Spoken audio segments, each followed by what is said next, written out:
Hello, everyone, and welcome back to another episode of the objectively best podcast in all of human history. What was, what is, and what shall be. Armchair ESG with Nate and Yates. I'm Rob Yates, Director of Communications for OWL ESG. And with me, as always, my partner in crime, Mr. Nate Najara. Mr. Najara, how's it going today? I'm great. Can't believe it's been a week. It's flown by so quick. The week, Ready to month, Friday. year, like I just had a sunburn last week. I feel like now it's pumpkin spice season, and what do you do? But that's we complain Yeah, about it all the time. Here it is. yeah. You Um, keep bringing up pumpkin spice. We're still not ready for that here in Texas. It's still too warm for pumpkin spice. So I'm behind you there. So so daytime we're with you, but we are getting cool at nights. gotcha. But so very appropriate segue there, talking about the passage of time. Our guest today, I am not only excited professionally, but personally really happy to have one of my oldest friends and one of the smartest people in the industry with whom I have ever had the good fortune to work. We worked together for many years back at ISS, Ed Apsey. Ed, would you please introduce yourself to everyone? Sure. I'm Ed Apsey. I'm the co-head of ESG engagement and stewardship at CIBC, and legacy ISSer as well, one of the many out there. And yeah, it's great to be here. I'm a longtime listener, first time participant. So thank you for having me. So, well, thank you for coming on. This is cool. And it's cool because it's a topic that I have wanted to cover for people listening to this. So, I'll ESG, we obviously talk about the broad world that is encompassed by the letters ESG. And the E and the S get a lot more public attention right now, but really, there's no E and S without governance. And governance has a very long, and if you're into it, very interesting history. And we were fortunate enough to be part of that. Um, well, so I'm pausing. Like, where do you start? Where do you start with governance? I mean, do you start with the East India Trade Company? Do you start with I feel like it's interesting because, like you said, governance does kind of get the short billing in a lot of ways. And I remember starting out at ISS, it's like, when you buy a car, you don't realize that how many other cars there are just like that on the road until you buy it, and then all of a sudden now you see it everywhere, and you're like, oh, Yep. everyone has this car, and they were there Yeah. before, but you just weren't paying attention. And corporate governance seemed like such a unique issue and so small and niche that no one would ever know about it. But then you open up a paper at any day of the week, and there's going to be some governance related article, in the business section or even the headline news, especially if it's a catastrophic governance failure. I mean, take a look at like SVB or something like that. And then all of a sudden everyone knows about it. But even still, no one really, I think, appreciates the nuts and bolts of it to the degree that they can think about how it impacts them in their investments on a daily basis. It's you you make a very good point there. One of the, I don't know if it's the most interesting, but like sort of interest drawing for investors aspects of governance is that it really determines how much of a voice your shares have in the way the company is run. Mhm.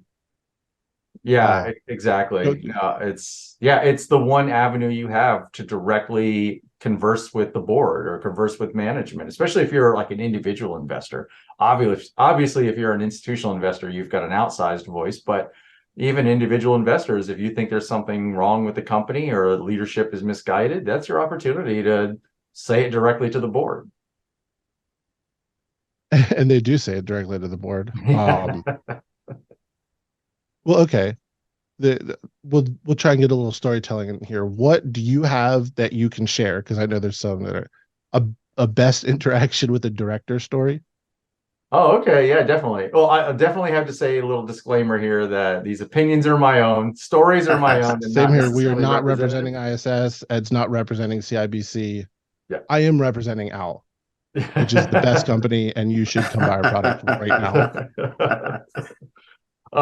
But I remember when I was just cutting my teeth at ISS in the beginning, I was working on an analysis, unnamed company resort, And it was a very basic one. That's why it was given to me. It wasn't very complex. It was a pretty straightforward meeting. The only thing that was nuanced about it was that there was a director who didn't attend all of the meetings. They attended less than 75% of meetings, which is a pretty standard threshold for investors to vote against that nominee if they're just not showing up at meetings. That was disclosed in the company. It was in the proxy statement and the annual report. It was all there. It was public information. I wrote that report, published it, and about 2 weeks later, I get a phone call. And I don't even know who has this number at this, but it might have been the first phone call I had ever received at ISS because no one even knew who I was. And it was the director who I recommended a vote against for, and the phone receiver just about melted. That he was just reading me the riot act. Where did you even get this information? I can't believe you do blah, blah, blah, blah, blah. And he's like, where did you get that info? And I was like, your company. That's what they said. And he's like, well, you haven't heard the last of this. And then he hung up, and then I'd never heard anything else. So you heard the last of it. You got to always love those. This is an easy one, right? The lob that you get. You realize it's a fastball straight down the middle. You told me it was a lob. Yeah. And some of these people get. I'm trying to keep it like family friendly. Because so for those of you who don't know, ISS it's a proxy advisory firm. It specializes in governance, but they tell institutions buy ISS's research to determine how to vote their shares that they hold en masse at public companies. And ISS sells the research in bulk. And they have a policy where they make voting recommendations, and institutions don't have to follow it. Most of them have their own custom policy, but ISS is definitely influential. And so if ISS recommended against something, it still was more likely to pass than not, but it was going to get a big chunk of against votes, and that's embarrassing to a company. And so they would push very hard to get ISS to change that recommendation. The other fun thing about the way our publicly traded company world works is that every company has to have a shareholder meeting, an annual meeting with those votes once a year. And it has to be within 6 months of the fiscal year end. And they push it as far as they can, creating this nightmare that we call proxy season. And that's when 95% of companies, I think it's 95% in the US and 70% in the world. Because like Australia and Japan are a little different and some stagger them, but you work 7 days a week. You're working 16 hours during the week. You're putting in probably 10 on Saturday, and then you check in for 4 or 5 on Sunday. Now, you get a lot of downtime the rest of the year. Like there's trade-offs and there's interesting, but you're in this intense environment, and then people want to call and just scream at you. Like, oh, you need to change this right now. They say, if I had $1 for every time I was threatened with a lawsuit, I'd probably have like $40. I mean,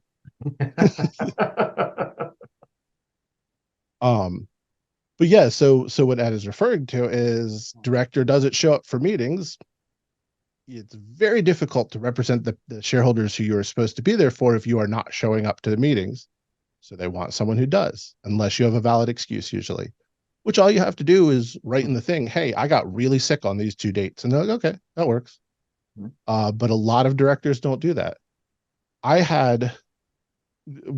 called him my Moby Dick, the white whale. There's this one director, and overboarding is another thing. I was about to say, yeah.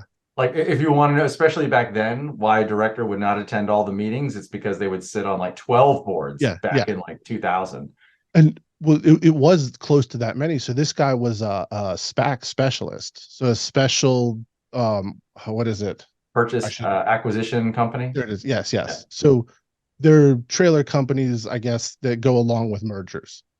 But he'd sit on the boards of like 10, and he got mad because he said it's not as much work as a normal board. And I was like, all right, but that means you're not paying attention to this merger acquisition. Like, if it's not as much work, go tell your shareholders. They don't have to follow the ISS recommendation. Yeah. But that went on for years and years. Every year he'd call. I think it's interesting. I'm not as familiar with this world that you worked in, but we had the same. Even with an OWL, we had a customer client dig into some of the data and said, well, wait a second, where are you getting this from? And we said, from your ESG report. And the funny part about it was the person we were talking to was one of the authors of that report. And they looked at us like, oh, yeah, okay, you're right. And so we weren't even doing any recommendations. We were just grabbing that piece of data and plugging it in. And it wasn't anything, as contentious, I don't think, as whether you showed up to board meetings. It was that same idea of, we're not making this stuff up, people. It's what your company is disclosing. And so that's always fascinating that people still get upset about that it's in a disclosure, so it can go the other way too, though. There was a company I had where we had recommended against a director for missing meetings, same as your thing with Ed. But I fought with the general counsel back and forth a few times, and then checked my voicemail on Saturday, and the director had called, and I called him right back. Because you want to get, I'm trying to be respectful. You get back to him quickly. Sure. Long Saturday morning coming up. And he was super cool. I explained the policy. I explained why. He told me why he was missed. I was like, we can't front run a recommendation, but if you had put that in the proxy, that meets our policy. Like, it would have definitely been looked at differently, He was like, well, would I have to file an 8K? And I said, yeah. And he was like, yeah, we'll do it next year. Yeah, it's funny because it's still, and I guess this problem still generally exists, is that disconnect of when you're an analyst and you're evaluating a board, and you're kind of looking at it like setting thresholds, right? Like, you got to attend X number of meetings. I need you to like only sit on X number of boards. It's not personal. It's just you don't meet the criteria. And we hold 5,000-10,000 companies, but the directors take it incredibly personally. And so they get very fired up and worked up when it really had nothing to do with how you felt about them personally. Although you may, like you said, over time, especially of years and years and years, come to find directors that if you see them on a board, you're like, yikes, if I help this, I would sell, because every board they get on, or every company they sit on, it just goes to the toilet. Think about it. What would any of our bosses do if we just skipped 30% of our meetings? Yeah. It would not even consider without a valid excuse, without being sick, without death in the family, something like that. And so it's one it's fun to focus on, and it did come up at ISS a good bit, but it's part of a larger construction or foundation of what's become governance. And there's all these things that we're not, and it's not that they're taken for granted now, but at least like the expectation that a company considered it. So like an independent chair, removal of poison pills, sunset provisions, or some of the option grant tax roundups. Mm-hmm. Like, these are things that were boards that voted on plurality, not on you get votes. So you get one vote and you're elected to the board. Doesn't matter if 99% of the other shares went against you. If you got one vote, you were on board. And that was common. That was the majority. Like, that was just the everyday, even when I came in, that was, I don't even think I was taught at that time that majority was a viable alternative to expect. It was just like, we just look at it. There were a couple companies with a majority vote standard, and they were like weird. Yeah. They're like European companies. They weren't like American companies for sure. And it was like, at the time, you even had, when we talked about overboarding, there was like I forget the technical term for it, but like the cross shareholding, where you had board members who sat on each other's companies. So there was additional protection. So if you did get a lot of votes against, you were friends with several other members. And in many cases, you may be a CEO who sat on the comp committee of a board of one of your buddies who was a CEO, and vice versa. And so you would just boost each other's pay packages, and then that was happening widespread. That was everywhere. And so we used to get a lot of pushback when this started changing, because companies were like, directors with a majority vote standard, good directors, could risk failing to get elected for like a snap decision or trend. And to be fair, there were some situations where it's arguable that that happened. But the thing is, if you didn't get a majority vote, you were still on the board. Mm-hmm. You were just a not elected, we called them zombie directors. And then all you had to do is sort of shape up over your next term and get elected. Like that one was much ado about nothing, because that switch happened fast too. Yeah. It was like you said, there was only plurality, and then it was almost all majority. Yeah. Same with classified boards, though I still think they exist.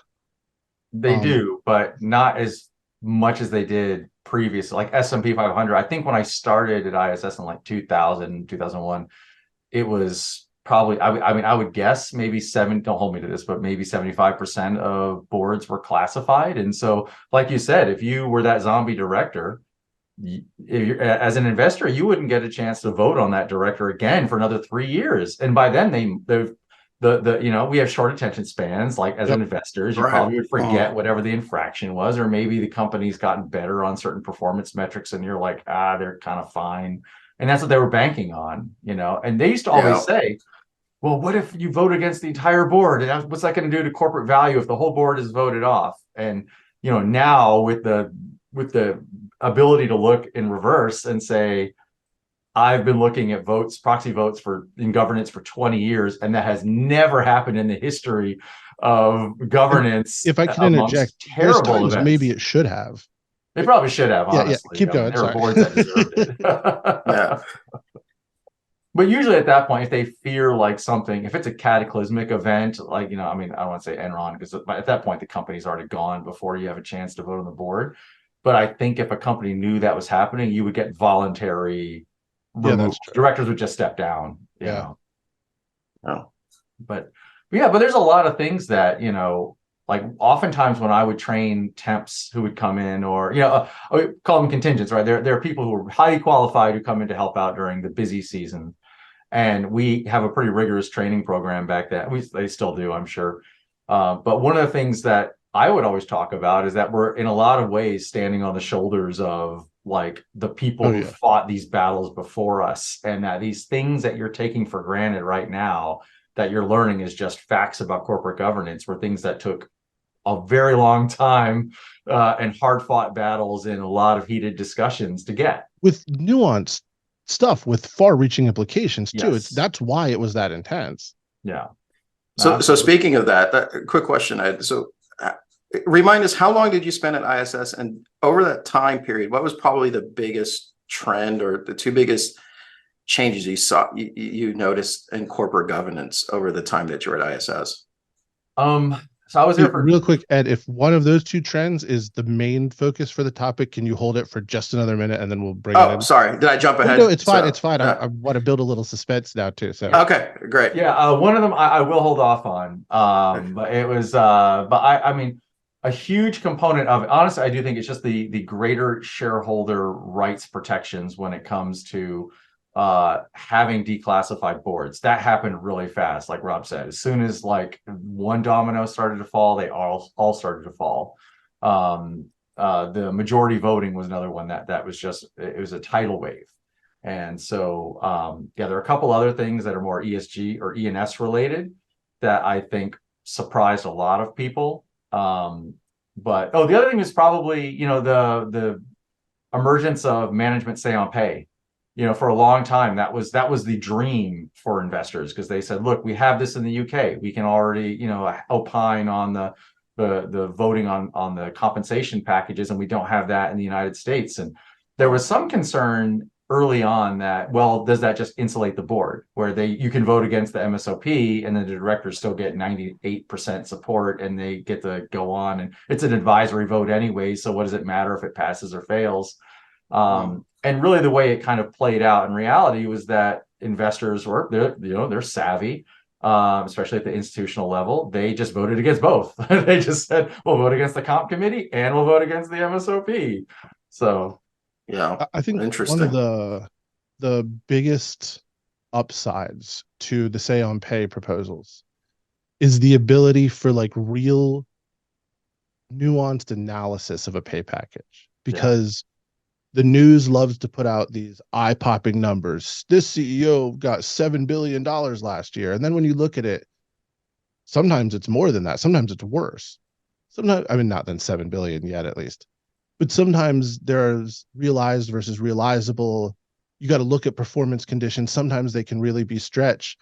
On the other hand, if you have a CEO with a significant pay increase for an earnings per share target, and that company is doing massive buybacks right before the year end every year, like, you should probably be suspicious. Mm-hmm. Yeah. And some of it, it's like some companies do it really weird now too, where you see like it's all restricted shares. So it's basically time-based, just guaranteed, but it's in a lump sum for a 10-year window. And so and the companies try to play both sides of it, where they say, well, the CEO is not getting paid. He's just doing this to make sure that the company's doing well. It's like, okay, don't get altruistic on us here. That doesn't fly. But at the same time, they'll pay for it on the other side when those shares are finally being sold, when the time vesting periods are over. And then you get this windfall, where all of a sudden the CEO gets $130 million payout. And then that's what makes the news. And people think, oh, that CEO has been getting 130 million every year, when it's like, no, not really. He's probably sold a little bit of these shares as the tranches have vested, so he's maybe getting like 20 million, but then the bigger chunk sometimes of it, much less than that. And sometimes much less than that. So it really depends on sort of the pay package, but that's evolved over time as companies honestly do try to get their CEOs the most that they can. There's also, like, I think people don't realize it's not easy to be the CEO of a big company. Like, the people that do it well are actually very good at it. I mean, sure, some fall into it, get lucky, hit windfalls, but for the most part, you can track executives that do well in different places. Yeah. That's why the nuance is good, because if you have two CEOs whose final number is $130 million, one could be exactly what you described. That's the culmination of 10 years of huge shareholder value and meeting social and internal goals and all this stuff. And the other one, like, managed to not go to jail, and they're like, hey, good job. And I say that as a joke, but there is stuff that approaches that. Yes. Well, we recognize that this was a bad year and we lost 70% of value, but our CEO kept us from losing 75% of value. And for that, we want to say thanks. Here's an extra 10 million. You kind of wonder about that, like this whole FTX trial that's been going on, right? Oh, and yeah. the guy who's the guy that took over for Sam Bankman-Fried? What's his name? He's a pretty he's a storied CEO. I forget where he'd been before. I don't know where I'm blank, but I remember watching his testimony on Capitol Hill when he was taking over. I'm like, how much are you getting paid to take over this mess? And then I think the numbers that he was getting paid came out. I was like, there's not enough money in the world for me to step into that, into that cleanup cycle. I said, pay that man every cent of that, because what a mess to clean up. And if anything anything further proves the value of governance, right? It's like, what happens when there's a company that is clearly just like, oh, we have terrible governance. We have really bad governance, and that's a draw for us. And when things go south, it fully collapses. Yeah, I remember watching things. Goes, what were the corporate controls? There were no corporate controls. Like, I was like, wow, this is so fascinating. That's exactly right, Nate. And that's what Ed was just saying. That's where governance tends to matter. Like, if a company's doing well, it's doing well. Yeah. You can ignore a lot of bruises. When things go bad, if there's not a structure in place to maintain governance at the company, they go really bad. Yeah. Or companies are doing well. Like, you see, this happens at big companies where they probably actually do have pretty solid governance, but it's hard to apply it all around. And you'll see like foreign bribery charges and things like that. And that can get turned into a mess pretty quickly. Yeah. Okay. Sorry. I had to look this up because John J. Ray III, who took over for FTX, and he actually was the guy that came up and cleaned up Enron after Chapter 11. So this guy's a glutton for punishment, I guess. But like you were saying, Rob, there are CEOs that are like wartime CEOs, right? And non-wartime CEOs, meaning the company's on a back footing. or a turnaround CEOs. I remember, kind of looking at that going, who are the guys that can turn ships around? So you're right. Some of these guys do deserve what they're getting paid, because that is not, that's insane. So. And that's something that's really changed with a lot of the CDNA, the compensation disclosure and analysis section that was required, I think, after Enron, right? Wasn't that part of, I don't remember if it was Dodd-Frank or Sarbanes. It's been 20 years. I think it was Sarbanes. I think Sarbanes? Sarbanes came, was it Sarbanes? Yeah, I think Sarbanes came out of the whole Enron debacle. Yeah. And then, and that has helped companies tell the story, right? To say, like you said, is this a wartime, CEO who's just trying to salvage the company, or someone who's trying to turn it around or evolve the company into new businesses, and that's what their background is. And so at that point, you can say, look, we're going to pay a little bit more because there's only a handful of people who could really do this, and so they're worth paying this much to. But there's also good governance as a part of having a compensation committee who can come up with a range. I think, like, a lot of times for investors, that goes a long way. And I knew at ISS that was pretty, maybe not for the ISS benchmark policy, but like certainly for a lot of clients, it was, what is the general range that the comp committee was shooting for, and then how close to that target were they? And they're fine if it's a little over. They're like, and how did they justify it? There was a lot of the like, why'd they come up with that range were questions I would get. Yeah, but if it's like 300 times the above the target, then it's like, okay, you got to explain why you did this in particular. But I think you guys, about corporate governance and controls, I think it's coming out more as you're seeing. Sorry to beat a dead horse. This FTX that's in the story that's out there. People, a lot of crypto guys got burned, and people, the whole thing was, it was just crypto. They could have been selling, I don't know, tulips or buttons or whatever. It was just a complete mess. And here's a quote that from John J. Ray. He says, in my 40 years of experience in insolvencies, he said he has never encountered such a complete failure of corporate controls and such a complete absence of trustworthy financial information as occurred here.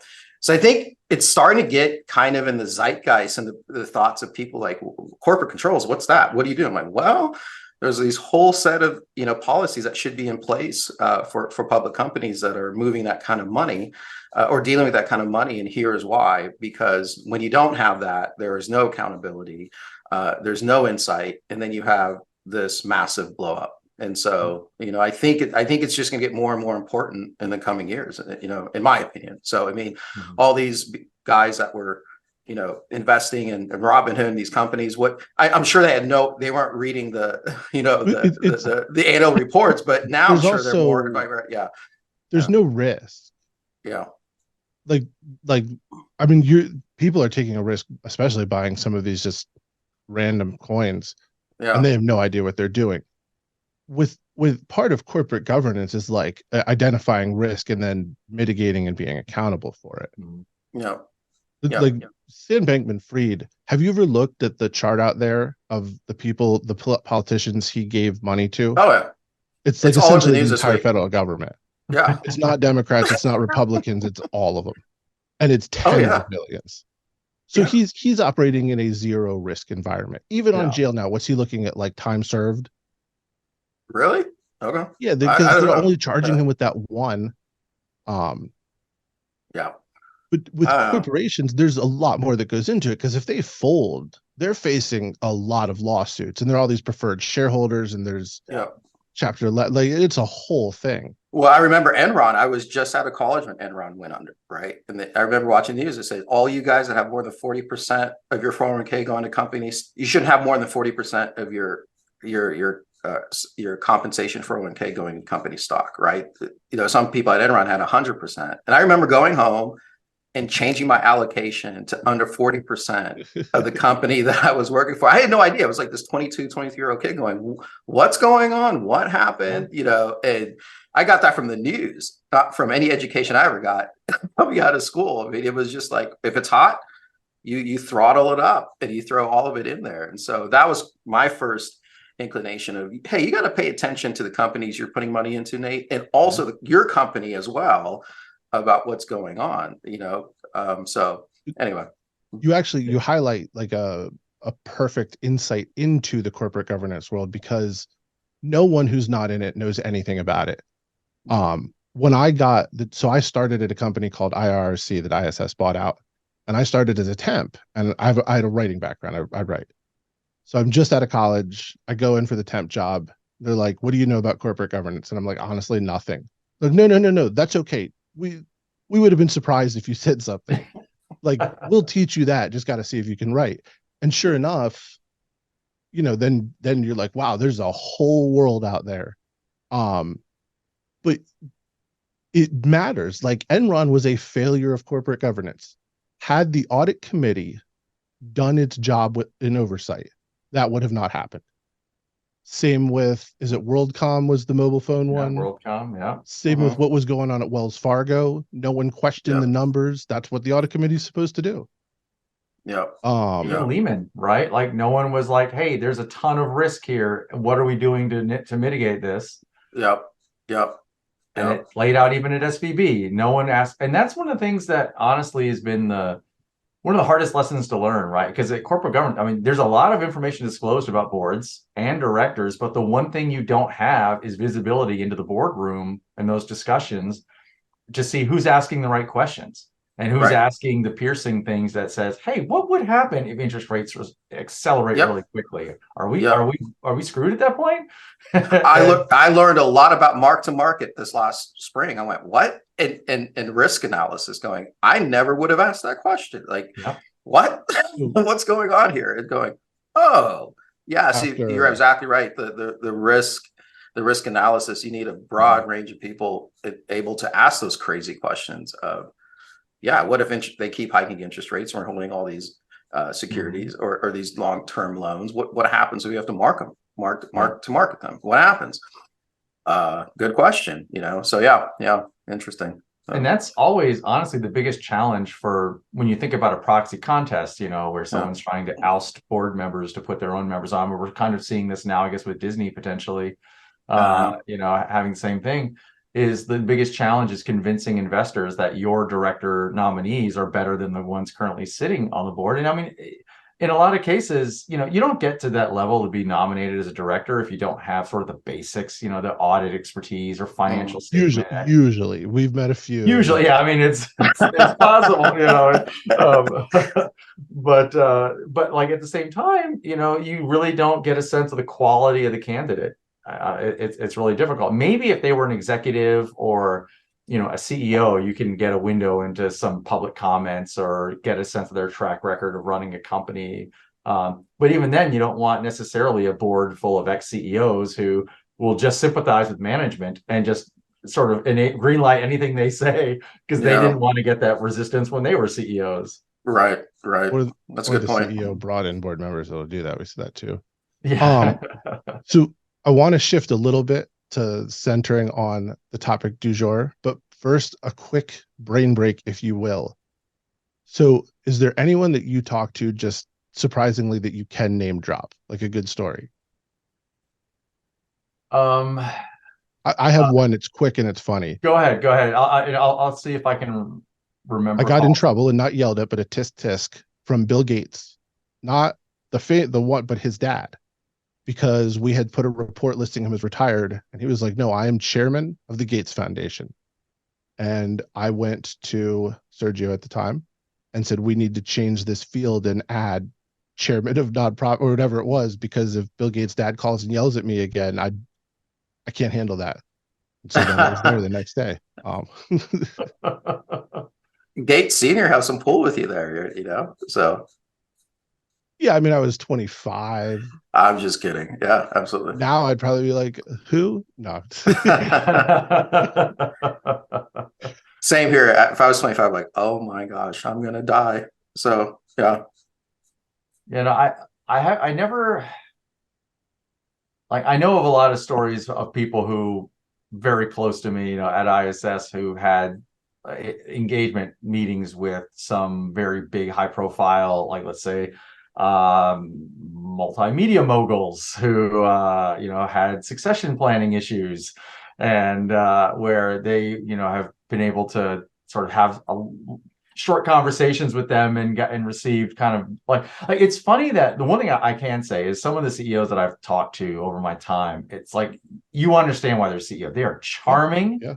They are, even if you come in hot, you've been reading about everything that's wrong with the company and all the mistakes they've made. And in your mind, the night before, you're like, oh, I can't wait to grill them with these questions like a prosecutor. And you walk in there and it's just, they are charming, effusive. It's so hard to walk out Never of lose their temper. And if they appear to, it's strategic. Yes, yes, exactly. There were some oil companies that used to come in whenever they'd come in to talk about, executive compensation, board issues, but then also environmental and social issues, which is where I would typically come in. And again, you're like, I really disagree with how they're running the company related on these certain metrics. And and you'd be in the meeting and you're like, look, it's going to be very hard you will seem like the crazy person if you continue to be a hothead in the meeting, because they are very level and jokey, and it's so Yeah. And the reason I asked that question is because it was more rare than people who know what ISS does would think. And part of the reason was ISS didn't have any interest in talking to CEOs. They wanted to talk to the comp committee or someone enforcing some of the rules. Yeah. But like the CEO, we don't want to hear you tell us why you deserve to get paid that much. Yeah. No, absolutely. And I think that, the only time we ever really talk, at least while I was there in my interactions, the only time I ever talked to a CEO was because they were coming to us because there was a concern with like an M&A transaction or something, or a comp plan. And they wanted to but usually it was in the bigger, broader sense of like strategic things that are a proxy contest, and they were trying to pitch their case. But it was never really because they want to just engage with investors. Yeah. Well, so continuing with that thought, you do realize like this person was born to be a leader. Oh yeah. And like has the strategy to lead a company and the dispassionate objectivity to make cuts when needed. But another thing, and you started mentioning it, and that's the topic du jour that I was hoping to hold off on, but good CEOs really started introducing are the E&S side of ESG. Mm-hmm. And I guess you probably started seeing it, like actually seeing it, not just popping up, maybe 2008, 2009, some political stuff, but it didn't really become a thing till what, maybe 2013? I think so. What kind of happened on this? So this is based on my experience. I mean, I think from a lot of the, and I'm going on shareholder proposals. So what's that? I'm going on like when shareholder proposals became prominent, to be specific. That's when they became successful. And what happened is when I first started, it was like a shotgun approach where proponents would file proposals in an entire industry, just blanket, and they wouldn't differentiate who were the vanguard of that group and who were the laggards. And so you had a lot of companies saying, we're the best at this. Why are you filing a proposal with us when like you should be targeting these other terrible people? And they often made the argument that it's the right thing to do. It's the moral thing to do. And that didn't resonate with anyone. And that's why shareholder support levels were, single digits at best. Maybe you got enough to refile the proposal at like 3% or whatever it was, but that was maybe it. And then it shifted, the nomenclature shifted. And I think this is relevant when we talk about ESG, right? It was called SRI at the time. I don't know anyone who called it ESG. It was pretty much just SRI. And then socially responsible investing. And then companies wanted to kind of take the narrative under control. So they started calling it corporate social responsibility. And so they were producing CSR reports and things like that and framing it under their sort of umbrella. And then it kind of morphed as a meeting in the middle, really, of ESG. That was sort of like the common language that companies and investors could kind of meet in that center on. And that's probably about that time, Rob, you're talking about where like the proposals started focusing more on the business case. They were saying, this is why financially you should be looking at these issues and why you should be managing these risks so we minimize downside impacts, and then also taking advantage of opportunities. And then or that's when just proposals reporting started them. getting majority support on occasion, not all of them. Well, that's because a lot of them were about reporting, if I remember correctly, and those were the ones Yeah. that they would. I mean, we're talking early on 30 or 40 proposals a year, but 20 would get majority support. It Yeah. was unexpected.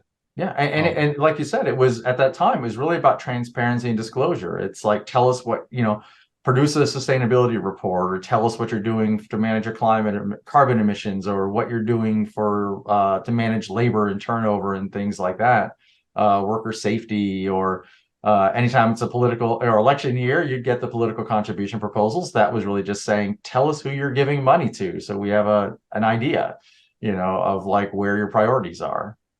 When the job opportunity at Al came up for me, one of the things that was super appealing was like, I can't believe I'm going into a company that's gathering the data that 10 years ago I was watching the battle for that data to ever be published. Mm-hmm. And companies pushed back hard sometimes. And to be fair, sometimes they like, because with some of the social stuff, especially then, it was really nebulous. It was like, what data do you want? Or are you just trying to like make us do something? Because if we do something and you don't like it, are we going to have to do something else? We don't know what you're asking for. And it wasn't a well-defined space. Yeah. Now it's much easier to, I think about things that we originally looked at in the ESG world, and some of them have not had staying power, while there's totally new ones. Like, what was the last time you heard about like mountaintop removal mining? Right. Yeah. Yeah. Was a There used to big be thing tons in of proposals 2012. on that. Yeah. Tons of them. Oh. Yeah, Or exactly. palm oil clearance specifically. You see some Amazon stuff still, but no, with the palm oil one, I think there was actually some degree of success in the public awareness campaign. So phasing out BPAs, right? Once companies started responding to that, they just disappeared. And kind of on that note, and Nate, to your question earlier, what I kind of held back on was one of the things that was the largest seismic shift that I saw was after the death of George Floyd, the number of like racial diversity proposals that we saw, and not just the number, but out of the gate, they were getting 40% support, like majority support, like massive, massive support levels. And then there were a lot of clients that I talked to over the years who really it was 15th on their list of priorities. It was not at all. It's not that they're, and there's a lot of things like that, to be clear. It's not that they're against it. It's just like, I'm very busy, and this is not. Yeah. Because gender diversity had been a hot topic forever. That had been something that had been around for a long time, but no one, with the exception of maybe some of the environmental and social focused and religious, the faith-based investors, were the only ones that were bringing up racial diversity on boards and racial diversity within executive levels. But no one else was. And then all of a sudden, mainstream investment houses were saying, like, oh, we need to, this is front and center. We need to have mandated certain percentage of racial diversity on boards. And we want to see policies and practices to promote diversity, where, like, if I had recommended looking at that in years past, it wouldn't have flown. Not even a chance. Got any traction. Yeah, I think that's the way it goes, right? It's not a priority until it is, and nobody really knows when it will be that priority. And like Rob, what I love about Al is trying to gather as much data, so when it is your priority, you have the data, and you can look back and see, oh, this, most companies started disclosing it at this point, and here's the rate of disclosures. But it goes back to, I came from the KYC AML, know your customer, anti-money laundering, anti-corruption world, and you would see the same thing. You have clients, it's banking is, as very regulated, and so but compliance is a cost center. It's not a profit center in a company, right? And so there's a lot of reluctance. It's not supposed to be. Well, that's the way it's looked at, is you're a cost center. Like, we have all these compliance controls that we have to, data we have to buy, software systems, and and we would sit there with some of the biggest banks in the world, not an issue. And I remember my biggest uh-oh moment where it benefited our company was when one of these large banks bought another bank in a jurisdiction that had laxer AML controls. And then they found out that they bought a bank with a ton of cartel money in it and got massive, one of the biggest fines ever for lack of anti-money laundering controls. And said bank called us very shortly thereafter and became one of our biggest clients from a jurisdictional risk perspective of your compliance controls that check, because the way it was played out in the media was that the bank, the purchasing bank was accepting drug cartel money, right? That they had accepted all the drug cartel money over the last year. Well, what really happened is they bought a bank that had accepted all this stuff. And in their due diligence, they didn't really check, because with jurisdictional due diligence, the idea is, in some jurisdictions, you have to do some extra checks because their laws are not as stringent, as jurisdictions in other places. And so I remember when they bought the particular piece of data and software that we were selling, I talked to their global head of anti-money laundering. I was talking to her 2 or 3 times a month because they got slapped so hard, and we had to tailor some of our stuff specifically for this bank because they got slapped so hard for this lack of due diligence, that it was just one of those lessons of, man, you don't really pay attention until it really bites you in the butt, and then you're like, okay, all hands on deck here, and then then it kind of changes, and it's it's another difference, something in down that the case road. though, you were able to rebound, because I was thinking, like, Yeah. we were just talking about Silicon Valley Bank. Yeah. If they Oh, had yeah. done any sort of stress testing or any sort of concentration risk review, so I've only worked at bigger banks. We did tons of stress tests, including scheduled ones, and then would publish the results. And then we also, at one of the banks I was at, did a monthly concentration risk report. So if we were in anything, credit, operations, whatever, at more than 5%, that was immediately a risk. And it didn't mean they stopped, but it meant, like, okay, now it's getting attention and we're making sure we're doing what we need to do if something went wrong here. To be at 70% in one thing, I mean, that's literally like putting all your eggs in one basket. That's a failure in governance. And that's why I think especially right now, the environmental stuff, but the E and the S are becoming prominent, is because, okay, let's say for the sake of argument for a second that climate change was actually made up by the dinosaurs who have just gone underground for the 5,000 years the world's been around. Even if that's true, climate, like, regulation's coming. So if you're not adjusting for this, you are not anticipating and mitigating risk. Yeah. Obviously, I think there's a whole lot more reason to do, but there's absolutely no argument against it now. And what a good board does is anticipate and mitigates risk, and then installs governance, which is the top-down view, lets management bottom to top operations. It is walking down memory lane, though.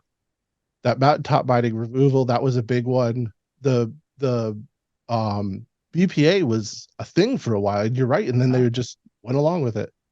Yeah, sexual orientation protection for a long time, that was a huge category, and it really, once companies started to adopt that within their their EEO, or not EEO, but the discriminatory languages and stuff like that, that they disappeared. They just went away, and I think that something, even this year, one of the weird takeaways is board diversity proposals, I think, might have been an all-time low compared to the last 10 years. And a lot of it's because I think for the first time, the Russell 3000 is not an all male boards anymore. I think every company has at least one woman on the board.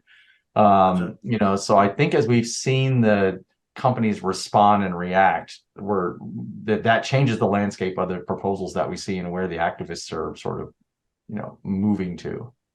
Something okay. Well, just real quick, something I've thought since those proposals started popping up is that it almost doesn't matter if they succeed, because the problem with board diversity is clearly that boards are not looking outside of very select circles for more directors. And where you saw diversity, it was because those circles happen to have some. these proposals forced boards and nominating committees to start looking much more broadly. And what they found is, wow, we've been missing out on really qualified people. Yeah. It's just a net gain for everyone. Yeah, I mean, I don't know if it was the last podcast or the one before where you were recapping CII.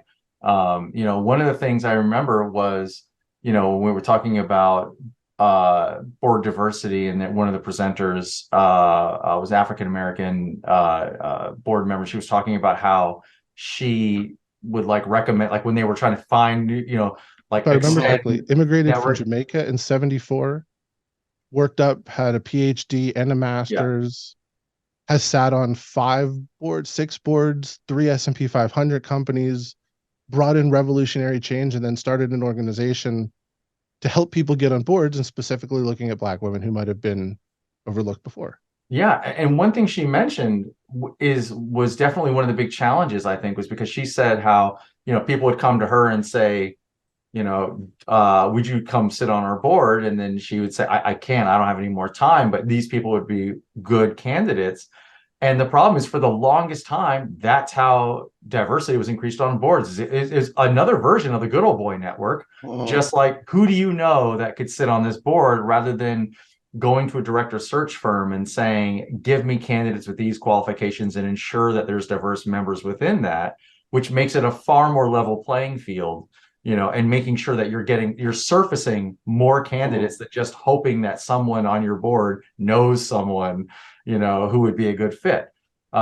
Because then, again, perhaps their skill set isn't like aligned with, maybe theirs is more like extractives, whereas you're on a bank, and that's not, it just doesn't match. And so, for a while there was I haven't dug too, it's been a while since I've looked deeper into, like, there used to be specialty director search firms that's what they There focused still on. are. I was exploring Still them the other are. day. I feel like a lot of the search firms now are kind of like even the ones that don't specialize in that, they're doing that too now. Like, it's just part of their process. Okay, fair. I didn't look into them. I just can tell you they exist. Yeah, it's been a while since I've looked deep into that ecosystem, so I don't know how much consolidation there's been, or if practices have changed to the point where it's less necessary to specialize in diverse directors, because that's the mandate's coming from companies. Companies are saying, we want people, nominating committee charter languages. If you want to talk about evolution, that was a huge, like, state of Connecticut was a big proponent of that. They used to file proposals everywhere saying,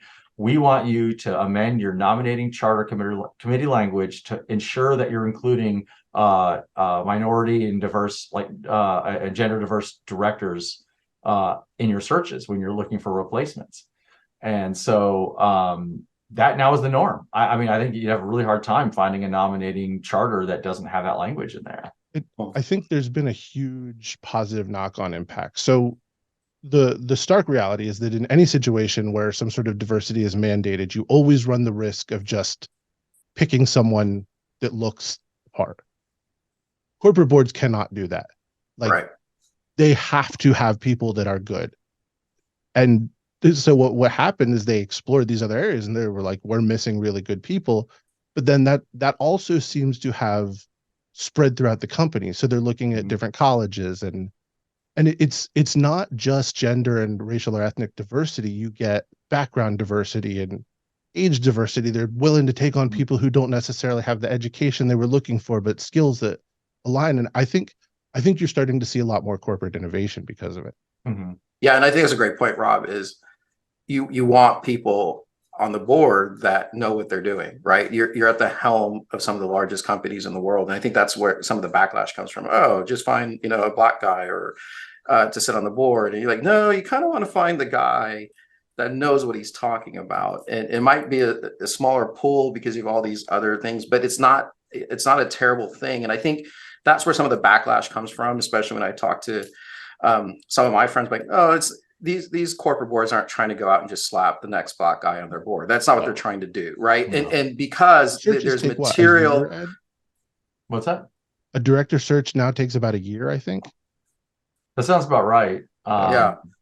And I was just saying they're just trying to include, more aspects of that search, not necessarily, it's like people joke, well, would you want a pilot that is just a pilot because he's, diverse? I'm like, no, of course you don't. That's a ridiculous statement, and stop being childish. Of What you course, do that's want not is going if to happen. there's one pilot, if one school is only white pilots and one is only black, you want the best from both schools. That's right. And so I said, that's all they're doing here. I get it. It's not like your pilot goes, hey, do you have a buddy that might know how to fly a plane? Let's get him in here. Like, no, there's a process. And with corporate boards, it's the same thing. And it's been interesting to see that, and to get in there, and to get beyond, what you hear in the media. And one of the things that Rob and I try to do, Ed, is get the politicization out of it, get the, just the quick media sound bites out of it, because you're like, okay, that sells well for shock on your, on your whatever, your cable news station, but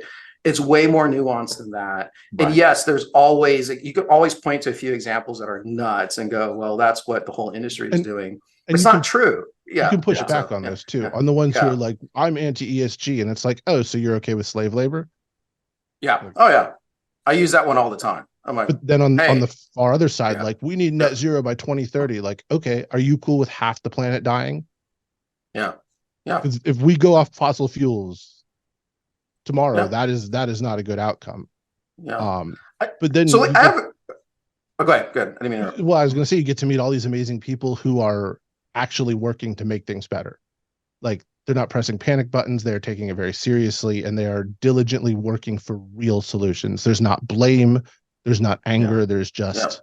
Yep. And I did want to say, one of the things that the board diversity is directly tied to a lot of the initiatives that have happened at the executive level, because that's where I think that's a big reason why we're seeing more diverse directors on boards, is that women and minorities there's been a big effort for the last 10 years, I'd say, to try to develop and encourage, diversity at the executive leadership levels. And that's your next batch of directors. That's where the next generation of directors are coming from.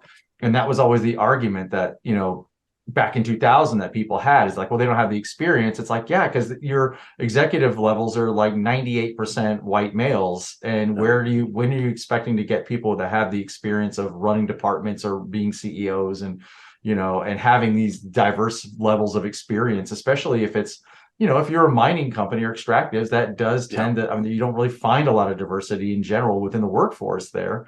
And so you need to encourage diversity if you want to actually promote that up, within the board levels.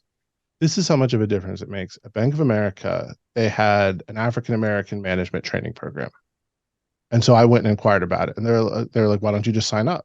And I was like, it's African-American. They're like, no, it's open to everyone. I was like, well, why do you call it the African-American training program then? And they're like, we just want to make sure everyone knows they're welcome to sign up. And so what happens is you had really good sign-up rates, black and white. And I don't think that everyone thinks this just because they're black, there are barriers, but certainly people come in and they feel like, intentionally or unintentionally, I'm here. And this is just saying, no, the door's open. And it worked. That really makes a difference. And then, as you were saying, Ed, those people move up, they become executives, they become well-trained executives, they learn strategy, and then they get picked for boards. Yeah.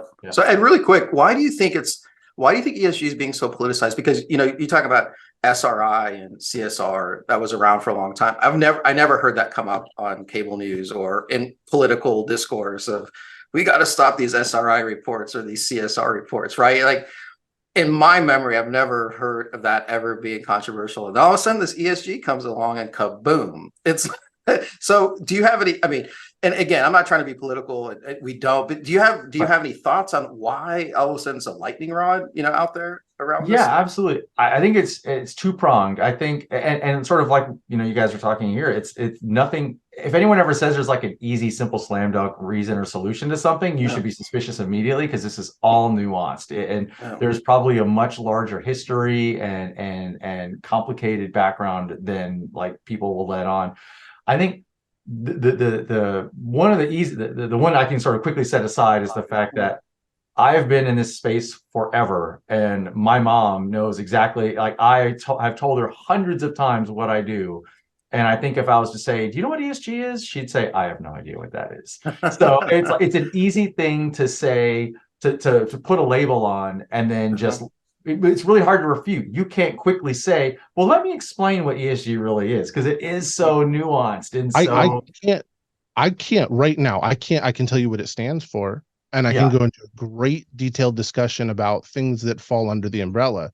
But yeah, what is actually ESG? It's different for everyone. It's yes. almost Yeah. a useless term. And Yeah. it's been around forever. I mean, because but it was only like back in the day, it was maybe two proponents who would file proposals, and really it was more for a time it was actually funded by like energy companies who wanted to and like get sort of the climate activists off their back, and they would file these counter proposals that would say, you're investing all this money into anti-climate change or greenhouse gas reduction goals, and please name at least one storm that was avoided because of your efforts. Things like that, where it's like, okay, you're not making any real case here. This is not worth arguing. But they were kind of there to push back a little bit. It was like corporate pushback on the lower level. And I think part of the reason why it emerged more and more is because it has the ability to, they started, as the proposals started to receive more support. I think that a lot of the conservative investors were like, wait, why are they dominating this space? We should get in there too. It's an effective tool to communicate to directors and management. Let's get in there too and put our 2 cents in there as well. So I think that's part of it. And the other piece is it's really easy, if you don't know a lot about ESG, to mix up value versus values. And I think that a lot of times that's a difficult conversation to have, even with sophisticated investors, to say, They planning. argue at each other, thinking they're talking about one when they're talking about the other. Yes, exactly. Like it's when you think about minimizing downside risk, like Rob was saying, right? Whether or not you think from a values perspective the thing that's happening is real or not, if there's regulatory changes coming down the pike that will in fact impact you potentially negatively with fines, you need to look at the value of that data and say, well, how Yeah. do we minimize our exposure here? And Yep. like, If yeah, you're ExxonMobil and you're looking at restrictions on extraction and you have $13 trillion estimated in reserves that you hold, that's a really big risk. yes, Yeah. No, that makes yeah, sense. That makes sense. And I think that's, I did some advising for a fund that was buying compliance companies. And one of the things they were starting to see these companies, back before crypto was blown to pieces and dead. Though I don't think it's completely dead, but you would see these young guys that were starting companies, and they were making so much money or doing so well, and you say compliance, are like, I don't believe in restricting people's access to my company, right? So that's not in my values. And we're like, well, you may not, but someday a regulator might walk through the door and say, hey, show me your compliance process, right? Show me your due diligence process.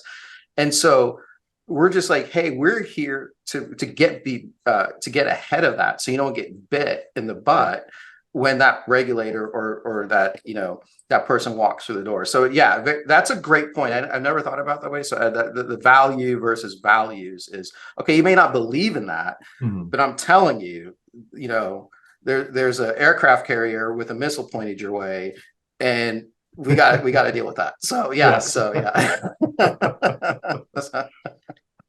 yeah. It's one of the cool things about working at ISS, and Ed and I were talking about this right before we started recording, but it's a very smart company. Research is very intelligent, and they're very locked into this stuff. But anyone outside of ISS, because I know the accusations against ISS, especially about the way recommendations are handled, and it's just not true.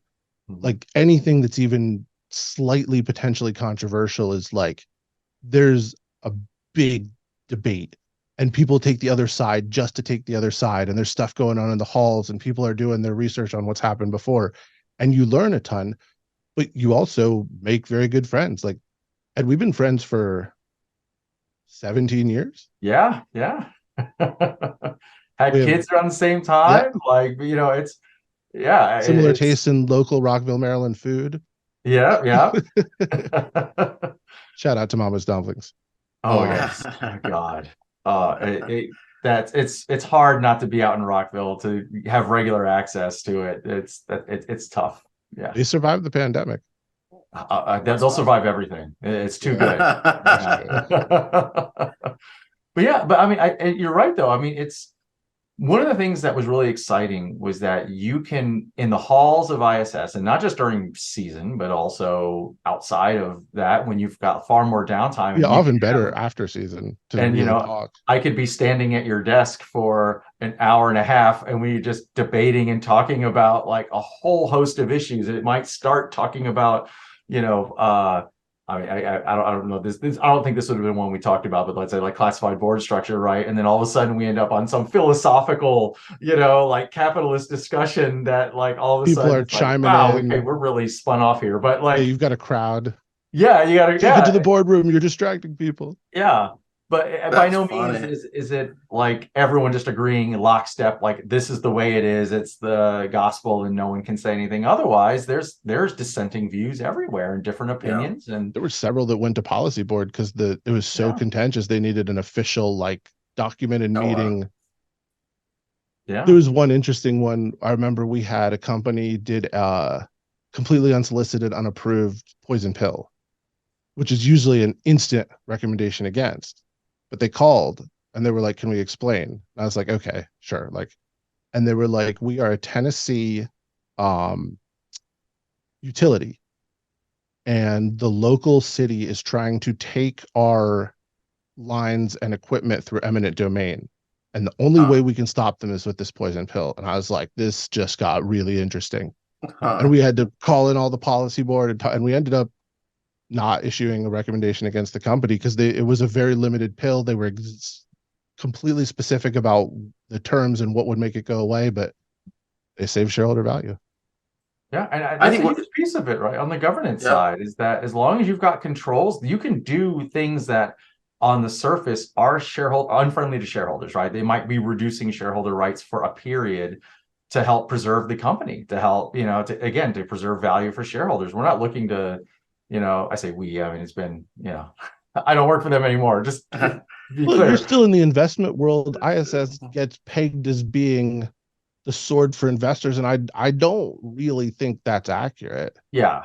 But it's at the time, it's like you're looking to, you're trying to preserve long-term shareholder value. And sometimes that means that you trust that there are enough governance checks and balances in place that you can stomach having a poison pill that you wouldn't normally approve for like a period of time because there's controls on it to help preserve that value. Then that makes sense to shareholders, Yeah, I mean, that's amazing that they were able to call you. I mean, that's fascinating, and to explain their rationale. Half of my job was answering those phone calls, so that's great. Another half. Once they know Rob, they're just like, okay, I'm gonna call. I got a problem. I'm gonna call Rob. And that makes sense because I saw Rob schmoozing at the CII conference. I'm like, who is this guy just schmoozing everybody? And I would chat with him, made some friends on boards and general councils, and yeah. No, I was getting wistful for a moment thinking about my old office and sitting there so I worked remote from Charlotte, and I'd go up to Rockville like 5 times a year for a week. But because I took calls that could be confidential, I always got an office. And I was friends with all the analysts who were out on the floor, but I was so much fun to go out and be like, just leave in my office, walking around the hoi polloi here. That's funny.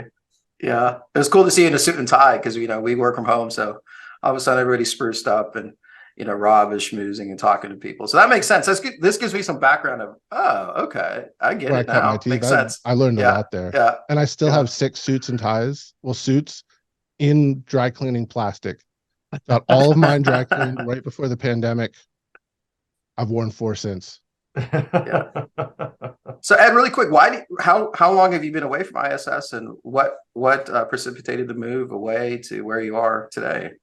Yeah, I mean, it's been a little over a year now, so it's a fairly recent jump. But a lot of it is, proxy, like Rob was saying, proxy season is so taxing. It dominates your life. I planned a child around proxy season, because it's just, you can't be in proxy season and go through birthing a baby or, and raising a child. And there's so many things that it dominates your life. You disappear from friends and family. And that's why I think They learn. Oh, it's proxy season. I'll see you in a few months. Yeah, they might not Oh, know what wow. you do, but they know the term proxy season. And I think that's also why you get such closely forged friendships at ISS, because you are just seeing each other like more than you've seen anyone else in your life. You're together for probably, 12, 14 hours a day, for a 4 or 5 And then month emailing, period. before you get to work the next day. Yes, yeah. Wow. And so it's like, if you make it past 3 seasons, you're probably going to be there for at least 8, like you've kind of gone through it, you know what it is, and you're up for the punishment. But I think but you never know what your cap is. And my cap was 20. I think at the 20th, wow. when I said, okay, my son now wanted to, it's like he never really had a spring break. I'd never taken him out to go to a ball game and, for spring break or something, or the aquarium, because I was busy working. My wife's Wow. birthday is March 27th. Oh, that's Yeah. rough. That's so rough. Yeah. Wow. And so part of me was like, I was like, okay, I think I've had my maximum fill of seasons. But then also, I started working on some projects related to measuring climate change as it's in the TCFD umbrella. And that was really exciting and engaging. And for honestly a while, you become, and I think you see this at CII as well, you start, your people who are your clients are really friends and colleagues. They're not really in that, it's not a client service provider relationship kind of thing. It's, you work collaboratively, you arm them with materials as they go engage with companies. And I think that was a lot of what I wanted to do more of, is I was like, okay, I'm kind of tired of putting things together so other people can go engage. I think I'm ready to engage on my own and sort of, especially because for me, I think my reputation a lot at ISS was someone who can bring disparate groups together. I'm not I'm the product of a Tampa police officer and a hippie. So I was going to say, so this is a good time to, as a caveat, Ed is an incredibly violent person. Before there was Negan, he had a spike bat and he would walk around the hall. So when he brought disparate groups together, it was not voluntary. We were terrified. That's funny. Someone has to be the enforcer, I guess. Yeah. Yeah. Wow, that's really cool. Yeah. And so for me, I thought that was a spot that, I never really, the clients I dealt with ran the spectrum, right? Some of them were huge green environmental activists, and then others were very, very conservative, incredibly conservative, faith-based or red state clients. And so I always felt it was rewarding to talk to everyone on that spectrum, because I would learn, even if I didn't agree, especially because, when you have a certain number of years in governance, you feel like, okay, I can defend any position I have because it has been through the ringer, and I can defend any position. But every now and then someone would say something that you're like, I really need to read up a little bit more on this. I need to think a little bit more and challenge my own perspectives. And so that's been really helpful, I think, in this my new role as well, is that it really is sort of being able to talk to companies and have that balanced viewpoint and understand where they're coming from, where their real challenges are, but then also where things probably need to change and evolve. That's great. You also learn very quickly that people who in other ways would be sort of associated with the right or the Republicans can be very passionate about some of the governance and environmental and social issues, and people associated with the left or the Democrats could not care less sometimes. You cannot pigeonhole people. They're just Mm-hmm. And exactly. It's not like true. You learn to work with. You get to work with a lot of different people. Yeah. Well, hopefully there's more of that, in our public discourse, to get to the nuance, that we would spend the time, hearing the other side of the story and really, it's time to stop politicizing. And honestly, you're absolutely right, Dean. I mean, it's sort of like, when you think about if there was a proper an honest discourse about ESG, right? it would help eliminate a lot of greenwashing that's happening now. A lot of funds that had ESG slapped on it just for the sake of the cash grab when it was popular. A lot of that, you get rid of those, the charlatans essentially, and then you'd be left with the real credible ESG factors and missions, whether it's impact or integration, whatever, and be more honest relationship with investors on that front. And then also, you'd be able to kind of take some of the heat down, I think, and also people would understand that, again, that values relationship. I think that would help tone everything down, and honestly, it would help get us more information, which is a huge component of that, right? Is that people would be more willing to volunteer information, which is another, I think, thing that's important about having sort of moderation. Is companies for a long time were afraid to give any information because they were like, we're going to look bad. If it's out there, we're going to look bad.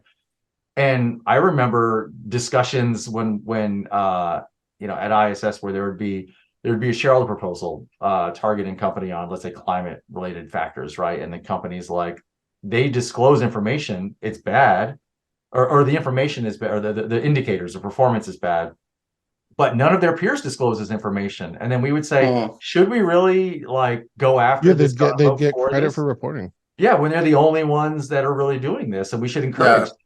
For the record, when it was political and lobbying donation disclosure, they always looked bad. Yeah, yeah. That's true.